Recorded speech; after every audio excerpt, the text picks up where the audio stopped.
Welcome, welcome, welcome, ladies and gentlemen. My name is James Boldy. I am coming from high speed politics, and this is part of Ballistic Patriot. I want to take a moment to talk about voting.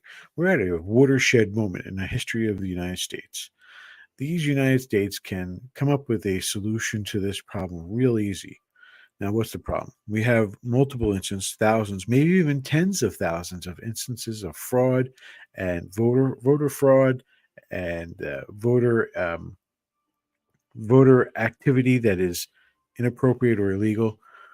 We know this. We've seen it. We have lots of evidence that's coming out, thousands of affidavits as one particular instance, and we know that this is not something that's going to be just for one election. We know that this is going to happen continually. So this is an opportunity. This is a watershed moment for our country to finally address the voting issues. Now, putting aside what the Democrats have done for the last year and trying to corrupt the system through legislation, through mail-in voting, through other types of things, and I'll get to the mail-in voting in a minute. But we know that what the Democrats have done in this voting system could have been fixed with just one simple thing, and that's voter ID. Now, the left will tell you that to require voter ID is a barrier in order for someone to vote, which is simply incorrect. All voting needs to be authenticated. And currently some places do it with signatures. We need to do it with voter ID. It's not when the left goes on, when the high-minded elites of the left like to turn around and say that's against minorities because minorities can't get the ID. I think that's it. Wrong in two ways. One, it's wrong because it's inaccurate. It's a lie. It's a straight up lie. You have to be able to have an ID to buy alcohol. You have to have an ID to buy cigarettes. You have to have an ID to buy guns, to buy some medicines for over the counter because they're drug related. You have to make sure that and I mean illegal drug related, you have to make sure that you're over a certain age. So they need an ID for that. You can't get your Robitussin unless you have an ID, right? In some places. And you can't get your Marlboro unless you have an ID. You can't get your Jack Daniels unless you have an ID. So why can't we have something? You can't go into certain places in this country without an ID to prove who you are. So why can't we expect them to have an ID to do our basic constitutional right of voting? And the reason is because they think that it's a barrier. Well, second, I said first it was wrong. I said, and second is because it's it's it's racist. It's a racist statement to make.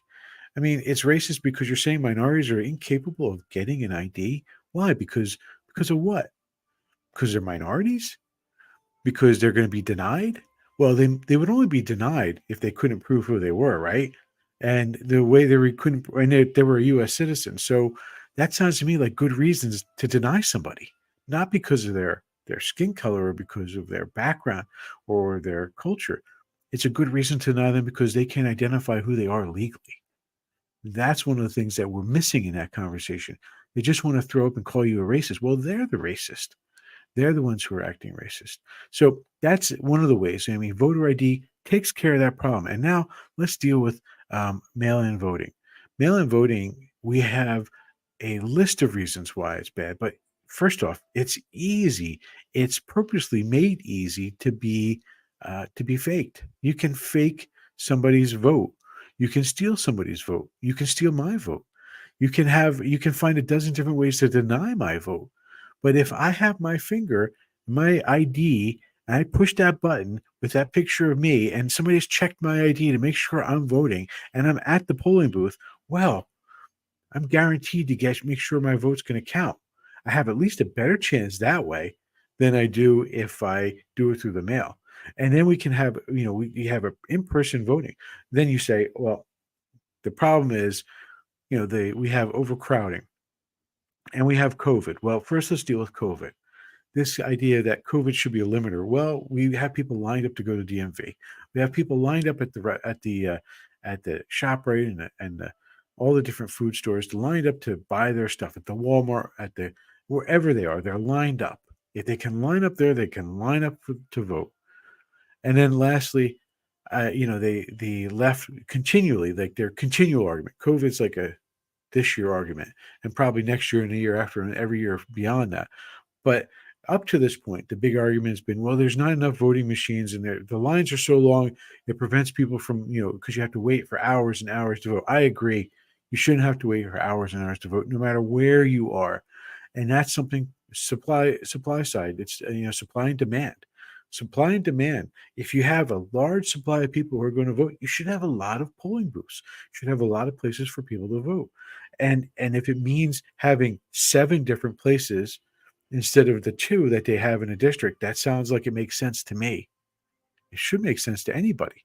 But instead of finding that as an easy solution, and it really is. I mean, is it going to be spending more money? Certainly. Is it going to be making sure that we have more poll workers? Certainly. Do we have to probably pay poll workers more? I'm sure we will, in order to get more qualified people in there, or have qualified people in there at all. These are simple solutions.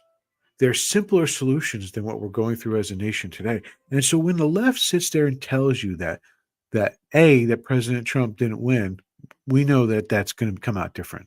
We have hope that he will, but we also know that if the law is followed and those voting machines are checked, we know that President Trump, and I could spend an hour going into it. And my brother and I have talked about this repeatedly. So check out our other videos on this, and other people have done the same thing.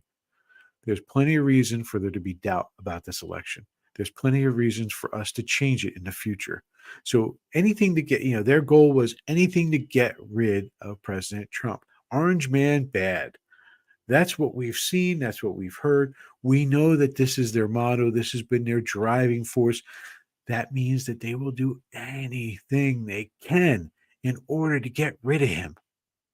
And that should be your first red flag.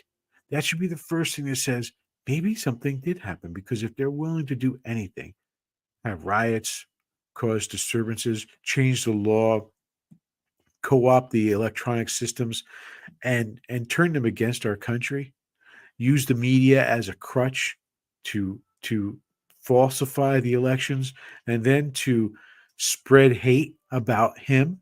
That's really what they've done. They're really the hate mongers to the left. And again, I could spend a long time talking about that, but I won't right now. I'll save that for a different video. The hate of the left is what is the driving force behind the corruption within this latest election. And we should all take a moment and recognize the danger that has come about because of this hate from the left, and recognize that there's ways to fix it, to make sure that even when a party hates the candidate, there's a way that the system can protect the vote instead of letting it be corrupted like it has with this election.